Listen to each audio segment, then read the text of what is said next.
The Prime Minister promises $100 million in military aid for Ukraine after visiting sites of Russian atrocities.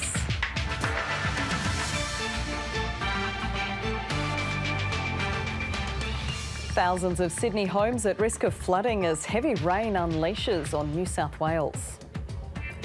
Two former MPs back more changes to WA's abortion laws to remove remaining hurdles. And the celebrations continue. West Coast Fever still revelling in their drought-breaking grand final win against the Melbourne Vixens.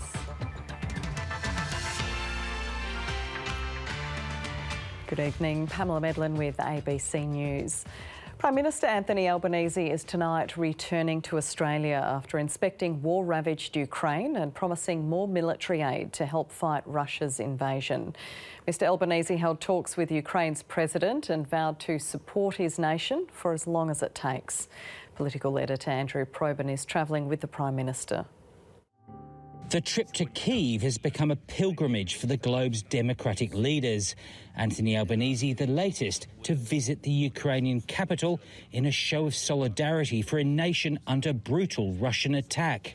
I pay tribute to the courage, resilience, bravery and determination of you as the leader of Ukraine to stand up to a bully. Volodymyr Zelensky, a former comedian turned resistance hero, now a symbol of the 21st century struggle between democracy and authoritarianism. I have informed the Prime Minister on the situation on the front lines as well as on our capabilities. When did the Russians arrive? Before meeting the President, the PM visited towns devastated by the Russian military. Here we have what's clearly a residential building. Another one just behind it, brutally assaulted. This is a war crime.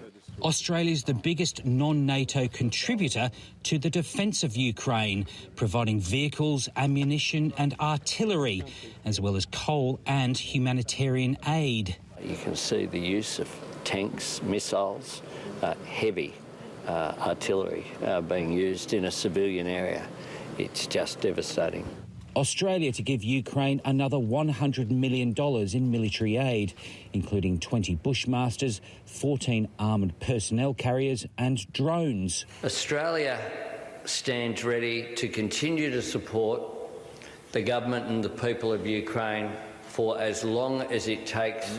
Any single state cannot provide for this, no matter how hard they try. And I'm grateful for everyone and grateful to Australia specifically for the amount they provided. Much more help may be needed, with Russia now in full control of the Luhansk region in eastern Ukraine. After weeks of heavy fighting, the capture of Lysychansk is a major strategic win. It was the last city held by Ukrainian forces in the province. Anthony Albanese is now on his way home after a week of intense international diplomacy in Spain, France and Ukraine. Vladimir Putin may be menacing Europe most, but Russian tyranny is affecting the global economy. And if Putin succeeds, the worry is this would encourage Beijing in its own territorial ambitions. No war is a distant war anymore. Andrew Probyn, ABC News, Paris. It's been another heartbreaking day for tens of thousands of people caught up in Sydney's flood emergency. More homes and businesses are underwater and there's a dangerous rescue operation underway in wild seas near Sydney. A stalled cargo ship, no match for this wild weather. Winds pushing it dangerously close to the cliffs at the Royal National Park, with 21 crew helpless on board. They were departed Port Kembla yesterday. They were off on a voyage. They have a main engine failure and suddenly they're drifting towards the rocks. A rescue helicopter was dispatched, but after multiple attempts to reach the crew, the mission was aborted. 2 anchors slowed the drag towards the coast. Tugboat drivers risked their lives to help steer the ship away from shore. We've got 8-metre swells out there, 30 knots.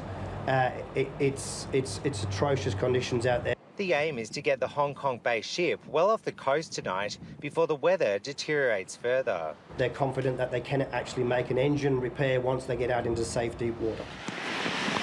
Inland flooding fears were reached as torrential rains caused further spillage from the Warragamba Dam. That water did move downstream and affect North Richmond last night.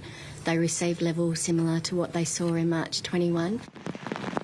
We found Gary Evans using his boat to try to retrieve what he could from his partially submerged home upstream. What's the damage like? Have you seen it? Oh, it's devastating.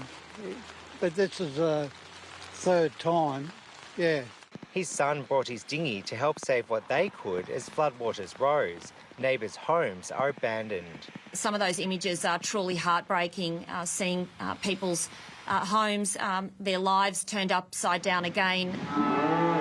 Quick thinking saved these cattle in Richmond before flash flooding submerged paddocks last night. Our backyard is now part of the Hawkesbury River. Despite conditions easing, authorities warned flooding in Windsor is still on the rise. A lot of us aren't coping. There's a lot of people in the area that are elderly. Basically, we're stuck, we're stranded. To see what we're seeing right across Sydney, there's no doubt these events are becoming more common, and governments need to adjust and make sure that we respond to the changing environment that we find ourselves in. Thousands of people are now bracing themselves for the clean-up ahead. Mark Reddy, ABC News. The WA Police Union says a disturbing lack of empathy from senior executives is the main reason more than 300 officers have resigned in just 12 months. There have been significantly more officers resigning than